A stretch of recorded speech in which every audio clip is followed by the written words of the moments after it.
السلام علیکم۔ آج ہم پڑھیں گے سفرنامہ۔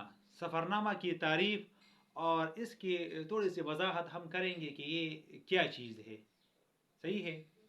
تو دیکھیے جی، سفرنامہ جو ہے فنی طور پر سفرنامہ وہ بیانیہ ہے جو ایک سیاح، صحیح ہے، جو ایک سیاح دوران سفر یا اختتام سفر پر، جو ایک سیاح دوران سفر پر یا اختتام سفر پر اپنی مشاہدات، کیفیات اور اکثر اوقات اس کے ساتھ قلبی واردات سے مرتب کرتا ہے، تو اسے ہم کیا کہیں گے؟ سفرنامہ کہیں گے۔ اور اس کی وضاحت کس طرح ہے؟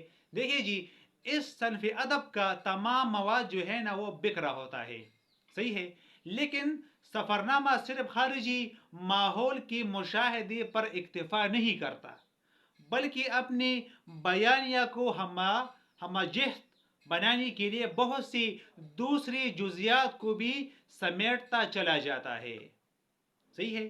تو یہ اس کی تھوڑی سی وضاحت ہے، آپ اس سے سیکھ لیں۔ اس کی ہم نے تعریف کر دی اور اس کے ساتھ ہم نے کیا کیا، تھوڑی سی وضاحت ہم نے کر دی تاکہ آپ پر بوجھ نہ ہو۔ تو مجھے امید ہے کہ آپ کو سفرنامہ کی تعریف اور اس کی ہم نے جو وضاحت کر دی وہ آپ کی سمجھ میں آئی ہوئی ہوگی۔ السلام۔